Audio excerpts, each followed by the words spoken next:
فاعوذ باللہ من الشیطان الرجیم بسم اللہ الرحمن الرحیم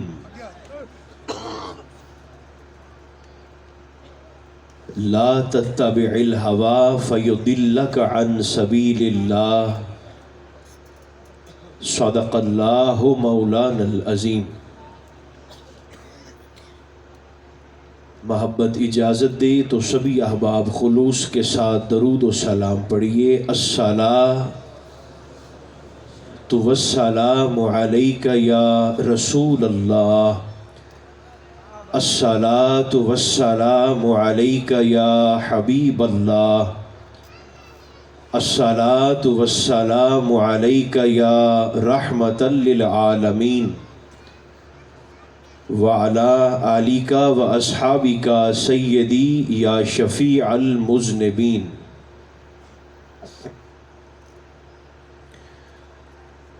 اللہ تبارک و تعالی جل مجدہ العظیم کی حمد و ثنا حضور نبی محترم رسول محتشم رحمت عالم صلی اللہ علیہ وآلہ وبارک وسلم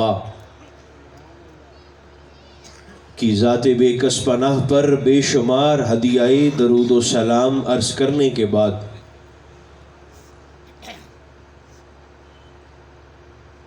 ذکر رسالت مآب میں تشریف لانے والے تمام اہل محبت، اللہ رب العزت کا شکر ہے جس نے ہماری گردنوں میں غلامی مصطفیٰ کا کلادہ عطا فرمایا۔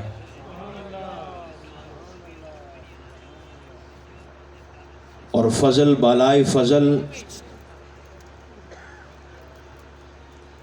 کہ ہمیں ایسا نبی عطا فرمایا جو بنایا اپنے لیے تھا، عطا ہمیں فرما دیا۔ ہمیشہ کی طرح آج بھی اللہ کی عطا کردہ توفیق سے یقیناً خلوص کے ساتھ اہلیان علاقہ اپنے محبوب کے ذکر کی اس بزم کو سجائے ہوئے ہیں۔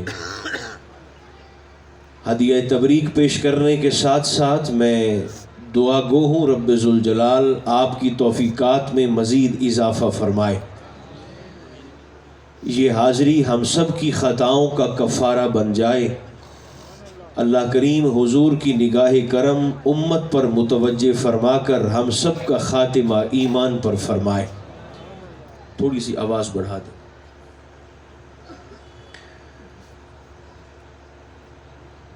اختصار کے ساتھ آپ کی خدمت میں کچھ گزارشات پیش کرنے کا ارادہ مقصود ہے۔ ہماری روحانی تربیت کے لیے اللہ کریم ارشاد فرماتا ہے لا تتبع الہوا،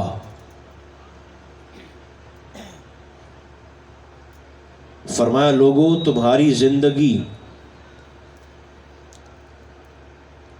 اپنی خواہشات کے پیچھے چلتے ہوئے نہ گزرے،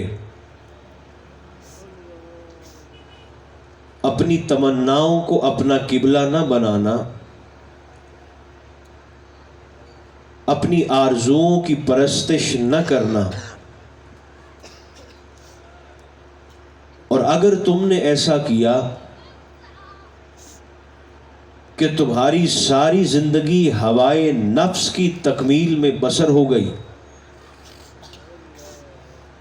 تو یہ بات مسلم ہے فَيُضِلَّكَ عَن سَبِيلِ اللَّهِ، اپنی خواہشات کے پیچھے چلنا تمہیں اللہ کے راستے سے ہٹا دے گا،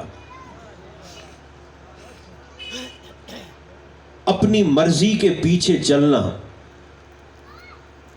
تمہیں صراط مستقیم سے ہٹا دے گا۔ یاد رکھو تمہاری ناک میں شریعت کی نکیل بھی ہے، تمہاری سوچوں پر کسی کا پہرا بھی ہے، اور تمہارے اعمال کا کہیں پر حساب بھی ہوگا۔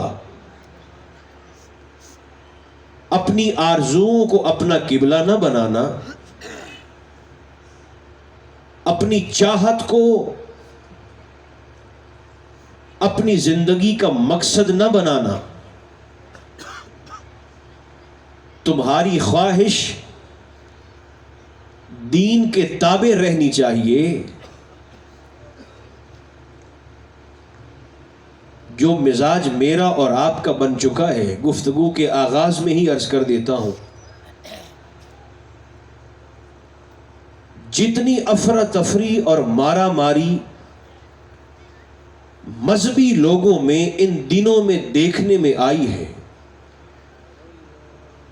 تاریخ میں اس کی مثال ملنا محال ہے. یہ منبر تو مرکز محبت تھا، یہ منبر تو امت مصطفیٰ کو جوڑنے کا مرکز تھا. اسی منبر پر بیٹھ کر صاحب منبر چاہے تو لوگوں کی طبیعتوں میں محبت کا رس کھول دے، اور اسی منبر پر بیٹھنے والا چاہے تو خود سے باطن کا اظہار کرتے ہوئے لوگوں کی طبیعت میں نفرت کا زہر ڈال دے. ایک طرف یہ عقیدہ رکھتے ہو کہ میرے ایک ایک لفظ کو میرے مصطفیٰ سنتے ہیں، بلکہ اس سے ایک قدم آگے بڑھ کے عرض کروں، ایک طرف یہ عقیدہ رکھتے ہو کہ میرے دل میں خواہش بعد میں پیدا ہوتی ہے، مصطفیٰ کو خبر پہلے ہو جاتی ہے.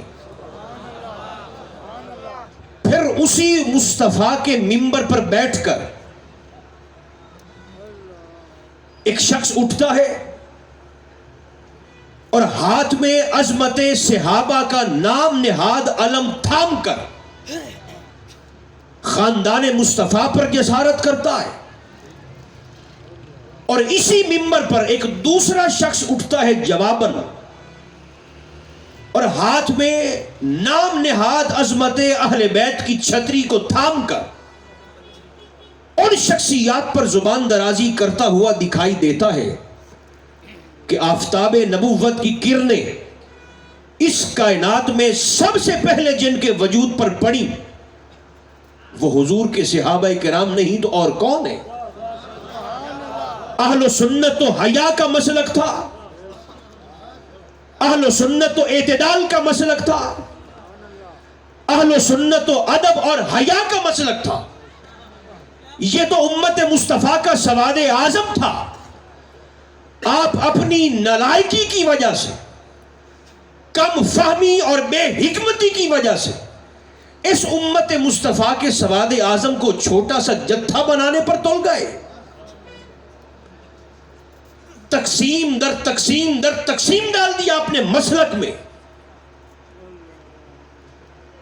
ایک حضور کے صحابہ کو پکڑ کے بیٹھ گیا، ایک حضور کے اہل بیت کو پکڑ کے بیٹھ گیا. یاد رکھیں، سرکار کا خاندان وہ خاندان ہے جس کے بغیر حضور کے صحابہ کا گزارا نہیں ہے. میں اور آپ کس کھیت کی مولی گاجر ہے. ہم نسب رسول کا بھی حیا کرنے والے ہیں، ہم نسبت رسول کا بھی حیا کرنے والے ہیں.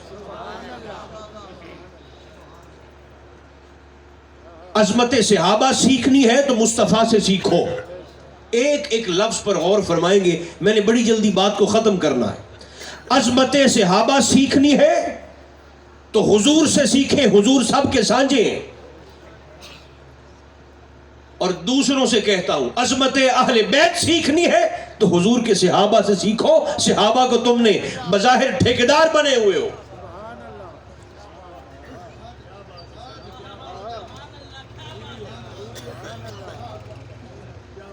اس منبر سے لوگوں کی طبیعتوں میں بدبختی کا زہر نہ گھولیں. دین کے مزاج کو سمجھے. لگے ہاتھوں یہ حدیث مبارکہ آپ کی خدمت میں عرض کر دیتا ہوں، اور یہ حدیث مبارکہ میں پتہ کن سے کہہ رہا ہوں؟ ہر اس بندے سے کہتا ہوں جو صرف یا اللہ مدد کا نعرہ بلند کرتا ہے. اس منبر سے بیٹھ کر یہ حدیث مبارکہ میں ہر اس شخص کو کہنا چاہتا ہوں جو لبیک یا رسول اللہ کی صدائیں بلند کرتا ہے. ہر وہ شخص میری اس گزارش کو سنے جو لبیک یا حسین کہتا ہے، اپنے دین کے مزاج کو سمجھو، اپنے دین کی طبیعت کو سمجھو۔ میرے اور آپ کے مصطفیٰ تشریف لے کر جا رہے ہیں، صحابہ حضور کے ساتھ ہیں، مدینہ منورہ کی گلی ہے۔ جو نوجوان ہیں وہ خاص طور پر میری گزارشات پر ٹھنڈے دل سے اور درد دل سے دھیان فرمائیں گے۔ آقا تشریف لے کر جا رہے ہیں، صحابہ حضور کے ساتھ ہیں، دین کا مزاج دیکھو، دین کی طبیعت دیکھو۔ ایک جنازہ سامنے سے گزرا، میرے اور آپ کے مصطفیٰ جنازے کے احترام میں کھڑے ہو گئے۔ کیا جواب دو گے فرانس میں بدبختی کرنے والوں کو؟ آپس میں لڑ کے مرو گے؟ یا اللہ مدد کہنے والوں، یا رسول اللہ کہنے والوں، یا حسین کہنے والوں، تم یہودیوں کی سازش کا شکار ہو چکے ہو۔ تم شکنجے میں پھنس چکے ہو، دین سے دوری کی وجہ سے، دین سے بے رغبتی کی وجہ سے، دین کی طبیعت، مزاج اور حکمت کو نہ سمجھنے کی وجہ سے۔ یہ میرے دین کا مزاج ہے۔ جنازہ گزرا، حضور ٹھہر گئے۔ جنازہ اٹھا کر جانے والے جب چلے گئے تو صحابہ نے جواب طلب نگاہوں سے حضور کا چہرے اطہر دیکھ کر کہا، حضور یہ جس جنازے کے احترام میں آپ کھڑے ہوئے ہیں، اور یاد رکھیں یہ ایک شخصیت نہیں رکی، یہ جنازے کے احترام میں رسالت رکی ہے۔ یہ نبی نہیں رکے، نبوت رکی ہے۔ یہ مصطفیٰ نہیں رکے، مصطفیٰ ہی رکی ہے۔ جب چلے گئے تو صحابہ نے کہا، آقا یہ جس جنازے کے احترام میں آپ رکے اور ٹھہرے، حضور جانتے ہیں جنازہ کس کا تھا؟ سرکار نے فرمایا، کس کا تھا؟ آقا یہ تو یہودن تھی۔ دین کی طبیعت دیکھ لیں حضور، یہ تو یہودن تھی، آپ کے دین سے کوئی لینا دینا ہی نہیں ہے، آپ کی شریعت سے کوئی واسطہ، کوئی علاقہ ہی نہیں، آپ کی تعلیمات سے دور دور کا ربط نہیں، ساری زندگی آپ کے دین کی مخالفت میں گزاری، یہودن تھی، یہودن رہی، یہودن مری، اور آقا آپ اس یہودن کے جنازے کے احترام میں کھڑے ہو گئے۔ اب جو جواب میرے کریم نے دیا ہے وہ میرے دین کا مزاج ہے۔ سرکار نے فرمایا، حد ہو گئی، اگر یہ مومنہ نہیں تھی تو کیا ہوا؟ حضور نے فرمایا، کیا یہ انسان بھی نہیں تھی؟ یہ آدم کی اولاد بھی نہیں تھی؟ اگر اس کا اور میرا کلمے کا تعلق نہیں ہے تو سرکار نے فرمایا اس کا اور میرا انسانیت کا واسطہ بھی نہیں تھا۔ یہاں سنی شیعہ کی دکان آمنے سامنے ہو، سارا دن بازار میں، مارکیٹ میں فساد ہی ختم نہیں ہوتا ہے۔ ابو بکر پر جسارت کر کے میلاد میں آ کر تو مصطفیٰ کو راضی کر لو گے؟ جناب سیدہ پر جسارت کر کے، امام حسین پر جسارت کر کے تو میلاد کی محفل میں آ کر مکین گنبد خضرا کو خوش کر رہے ہو؟ کس کو دھوکہ دے رہے ہو؟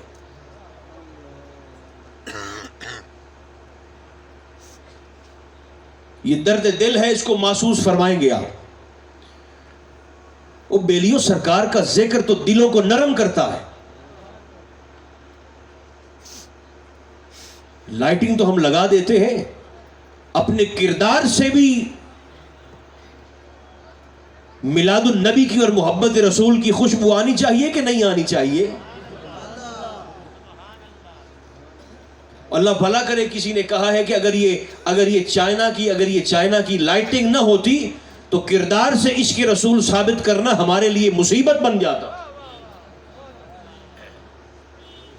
رکھیں دل پہ ہاتھ اور مجھے بتائیں، میلاد النبی میں آنے والوں، اتنی تعداد میں تشریف فرما ہو، ذکر میلاد میں آئے ہو، بولنا نہ صرف اپنے آپ سے، اپنے ضمیر سے۔ میں بھی پوچھوں، آپ بھی سوال کریں، ہم میں سے کتنے ہیں جو عشاء کی نماز پڑھ کے بیٹھے ہیں؟ اپنے نبی کا فرمان سنیں، آقا فرماتے ہیں جس نے فرض میں کوتاہی کی اس کا نفل بھی قبول نہیں ہے۔ ہم دین کے تابع ہیں، دین ہمارے تابع نہیں ہے۔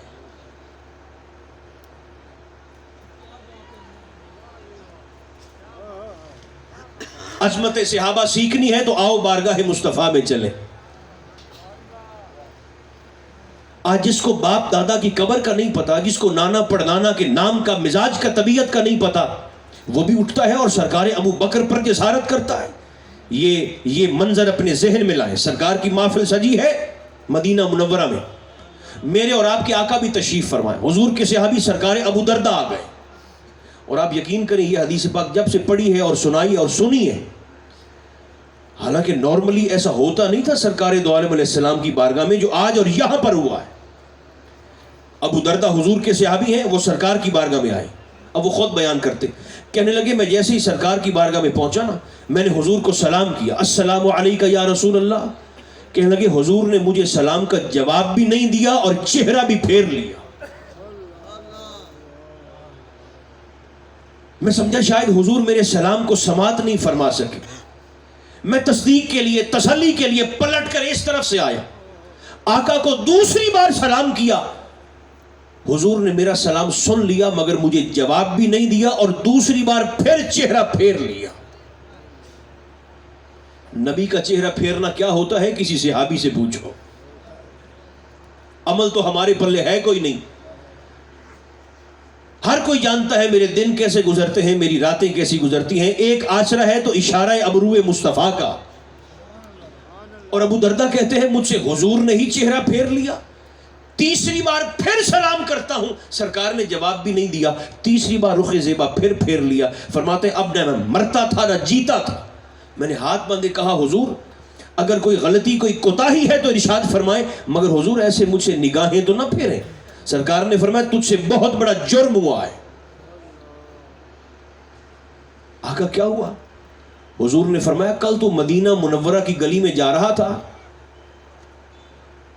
دل کے کان کھولیں گے, کل تو مدینہ منورہ کی گلی میں جا رہا تھا, تیرے ساتھ ابو بکر صدیق بھی تھے. فرمایا تجھے دھیان ہی نہیں آیا, تجھے خیال ہی نہیں آیا, تیری توجہ ہی نہیں ہوئی, تجھے احساس ہی نہیں ہوا. آقا کیا ہوا؟ فرمایا تو میرے ابو بکر کو پیٹ کر کے چل رہا تھا, تو میرے صدیق کو پشت کر کے چل رہا تھا.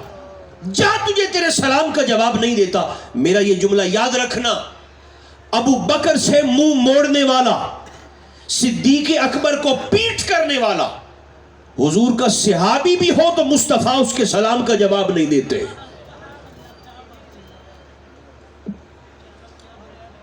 آپ گنبد خضرا میں حضور کا دل دکھانا چاہتے ہیں, بد زبانی کر کے, نفرت کا زہر کھول کر اپنی میلاد النبی کی خوشیوں کو ماند نہ کریں. ہم نے تو ایسے ہی چونکہ ایک رویہ بن گیا نا, سنی سنائی, دیکھی دکھائی, چلتی چلائی, ایک طبیعت بن گئی, ایک مزاج بن گیا ہمارا. خاص طور پر اہل سنت کی پہچان حیا کو رہنے دے. جسارت والے نہ کل ہمارے تھے نہ آج ہمارے, اور ہمیں کوئی شخص نہ سکھائے اور کوئی ٹھیکیدار نہ بنے حضور کے خاندان کا یا حضور کے صحابہ کا. یہ سنی ہے کہ جو ہم دنیا کو بتاتے اور سکھاتے اور ہم اپنے بچوں کو بتاتے ہیں کہ سرکار کے صحابہ سے پیار کیسے کرو, حضور کے خاندان سے محبت کیسے کرو. تھوڑی سی میرے بھائیوں, تھوڑی سی حضور کے ذکر کی خوشبو اپنے کردار میں بھی میں بھی شامل کروں, آپ بھی شامل کریں. بازاریں ہماری بھری پڑی ہیں جھنڈوں سے, بازاریں بھری پڑی ہیں من پسند نعروں سے, بازاریں بھری پڑی ہیں چراغاں سے. کہیں پر سبحان اللہ لکھا ہے, کہیں پر ماشاءاللہ لکھا ہے, کہیں پر اللہ اکبر لکھا ہے. بازار کو دیکھو تو لگتا ہے پورا مذہبی ماحول بنا ہوا ہے. مگر مجھے معاف کریں, میں ممبر پر حاضر ہوں, ایک نمبر چیز پوری مارکیٹ میں کہیں پر نہیں مل رہی.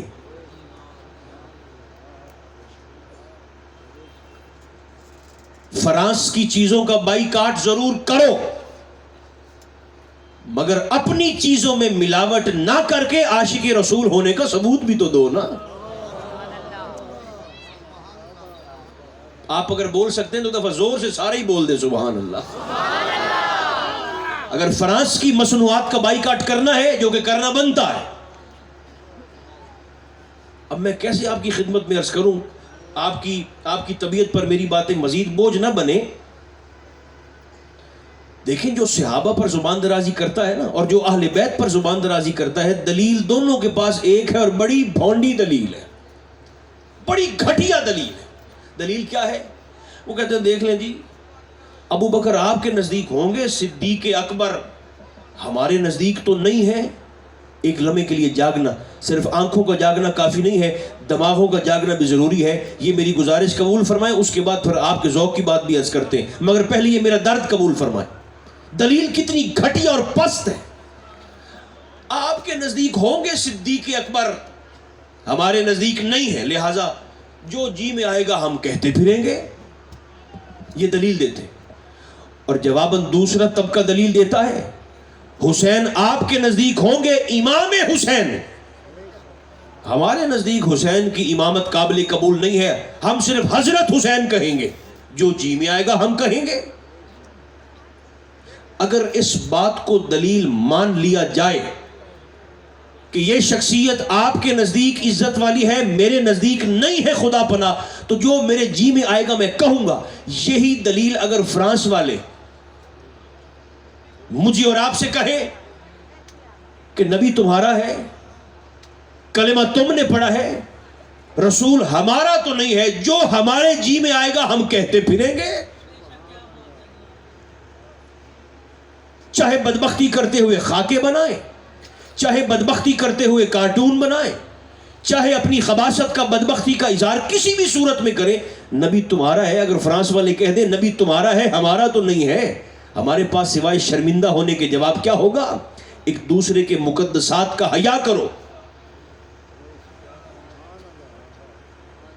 آئیے میں آپ کی خدمت میں یہ بات بھی عرض کر دوں، اگر آج کسی کی جھولی میں محبت اہل بیت کی خیرات موجود ہے تو وہ اس میں صحابہ کا مقتدی ہے.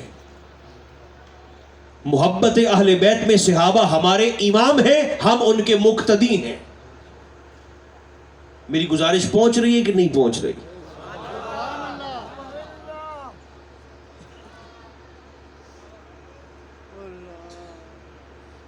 گڑبڑ یہاں سے شروع ہوتی ہے جب میں اور آپ یہ سمجھنا شروع کر دیتے ہیں کہ میرا دین مجھے مسجد کے اندر قید کرنا چاہتا ہے، مصلے کے ساتھ باندھنا چاہتا ہے.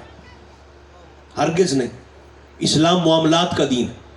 جناب عمر نے اپنی کابینہ میں اعلان کیا تھا مجھے فلاں علاقے کے لیے گورنر چاہیے، کوئی شخص نظر میں ہو تو مجھے بتانا. کچھ وقت کے بعد یا کچھ دنوں کے بعد ایک شخص آپ کی بارگاہ میں آیا. اس نے کہا حضور وہ آپ نے کہا تھا نا کہ مجھے گورنر چاہیے اس علاقے کے لیے، تو حضور ایک بندہ میری نظر میں ہے، بڑا نمازی ہے، تکبیر اولا جماعت کے ساتھ، نماز پنجگانہ، اشراق، چاشت، اوابین، تہجد کے نفل بھی، حضور سجدوں کا نشان بھی اس کے ماتھے پر موجود ہے، اسے نہ بنا دیں گورنر. عبادت میں حضور بڑا کامل ہے. سرکار فاروق کا پیمانہ دیکھیں شخصیت کو پرکھنے کا. آپ نے فرمایا جس بندے کی عبادت کا تو سفارشی اور گواہ بن کے میرے پاس آیا ہے، جناب عمر فرمانے لگے تو نے کبھی اس کے ساتھ سفر کیا ہے؟ جو بول رہے ہیں ان پر میں یہاں سے سبحان اللہ پڑھ دیتا ہوں، چونکہ سفر شخصیت کا ایکس رے ہوتا ہے. سفر کر لینا 4 منٹ کے لیے پتہ چل جاتا ہے کھرا ہے، کھوٹا ہے، بے ایمان ہے، حریص ہے، کانے ہے، مخلص ہے، کیسا ہے. فرمایا تو کبھی سفر کیتا ہے ادھر نال؟ اس نے کہا جی سفر تو میں نے کوئی نہیں کیا. فرمایا تو کبھی اس کے پڑوس میں رہا ہے؟ ایک بندہ بھاگتا ہوا حضور کی بارگاہ میں حاضر ہوا. حضور مجھے پتہ کیسے چلے گا میں اچھا ہوں یا برا ہوں؟ سرکار نے فرمایا تو اپنے پڑوسی سے پوچھ لے، تیرا پڑوسی تجھے اچھا کہہ دے تو اچھا ہے، اگر وہ تجھے برا اور بھیڑا کہہ دے، گندا کہہ دے، تو فرمایا پھر اپنے حلیے سے دھوکہ نہ کھانا، فرمایا پھر تو واقعی بھیڑا ہے. میلاد النبی میں آنے والوں، مصطفیٰ کو راضی کرنا ہے تو اس پیمانے پہ آپ خود کو پرکھیں، میں خود کو پرکھ لیتا ہوں. کبھی سفر کیا ہے؟ سرکار فاروق اس سے پوچھنے لگے. اس نے کہا جی سفر تو کوئی نہیں کیا. فرمایا کبھی اس کے پڑوس میں رہے ہو؟ حضور پڑوس میں بھی نہیں رہا. فرمایا تو نے کبھی اس سے لین دین کیا ہے؟ اس نے کہا جی لین دین بھی نہیں کیا. اب جملہ کتنا جلال والا ہے. سرکار فاروق کو مخاطب ہو کر فرمانے لگے اچھا تو نے سفر بھی نہیں کیا، پڑوس میں بھی نہیں رہے، لین دین بھی نہیں کیا، تو فرمایا پھر تو نے ساری زندگی اس کو صرف نماز کے لیے کمر دوہری کرتے دیکھا ہے،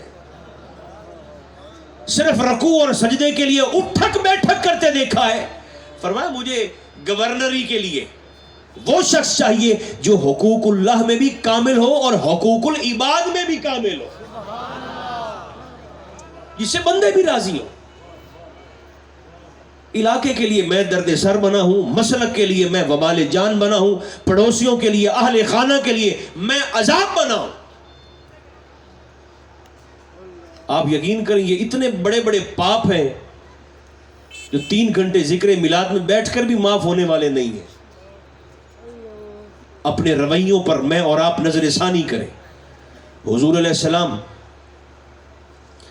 آپ تشریف فرما ہیں ایک دن، اور اما عائشہ صدیقہ رضی اللہ تعالیٰ عنہ میری اور آپ کی ماں ہے، حضور کی زوجہ ہے، آپ بھی تشریف فرما۔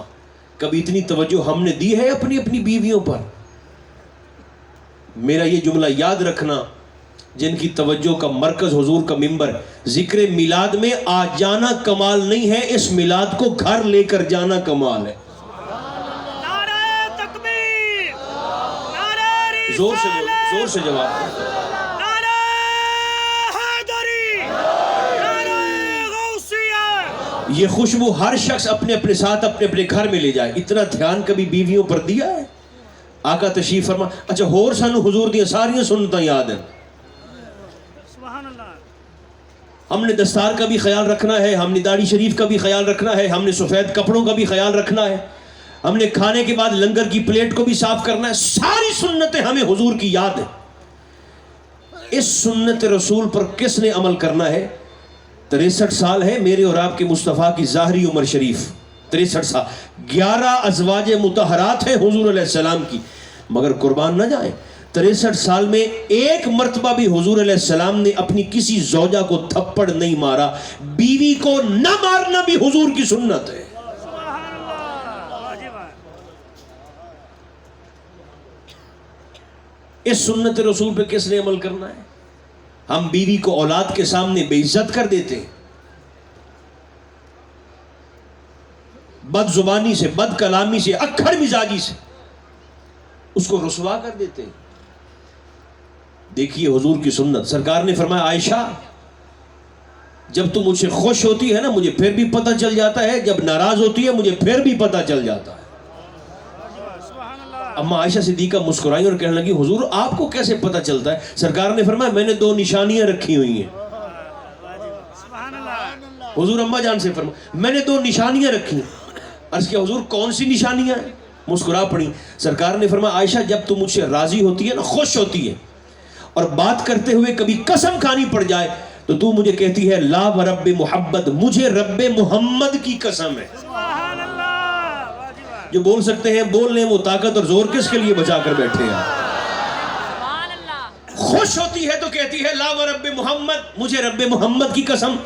اور عائشہ جب خفا ہوتی ہے، ناراض ہوتی ہے، شکر رنجی ہوتی ہے اور بات کرتے ہوئے قسم کھانی پڑ جائے تو کہتی ہے لا ورب ابراہیم، مجھے رب ابراہیم کی قسم ہے۔ سبحان اللہ۔ خوش ہو تو میری نسبت سے رب کی قسم اٹھاتی ہے، ناراض ہو، خفا ہو تو ابراہیم کی نسبت سے رب کی قسم اٹھاتی ہے۔ یاد رکھیں گھر کے سکون کو برقرار رکھنا یہ مرد کی ذمہ داری ہے۔ اگر یہ محفل ہے تو یہ اہل ایمان کا کلاس روم بھی ہے جس میں ہم نے سیکھنا ہے۔ میں کئی ایسے نوجوانوں کو جانتا ہوں ذاتی طور پر جو بڑے سونے بھی تھے، بڑے خوبصورت بھی تھے، بڑے پڑھے لکھے بھی تھے، جن سے دنیا و آخرت کے بڑے بڑے کام لیے جا سکتے تھے، دین کے کام لیے جا سکتے تھے، مگر بیچارے بیوی اور ماں کی لڑائی میں ضائع ہو گئے، صلاحیتیں جواب دے گئی اور اب پاگلوں جیسی باتیں کرتے ہوئے نظر آتے ہیں۔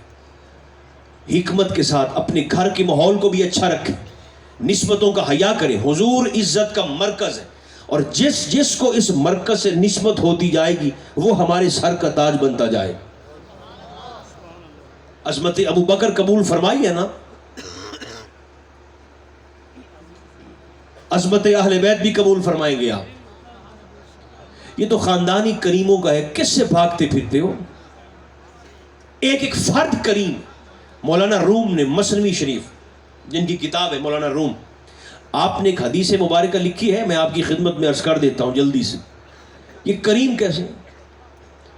آپ کی کتاب ہے مناقب العارفین، ملفوظات کی، مولانا روم کی کتاب، اس میں آپ نے ایک حدیث مبارکہ نقل فرمائی۔ سرکار علی مرتضیٰ جناب علی پاک، آپ نا میدان جنگ میں تشریف فرما ہے تو ایک شخص آپ کے مقابلے میں آیا، جناب علی کے مقابلے.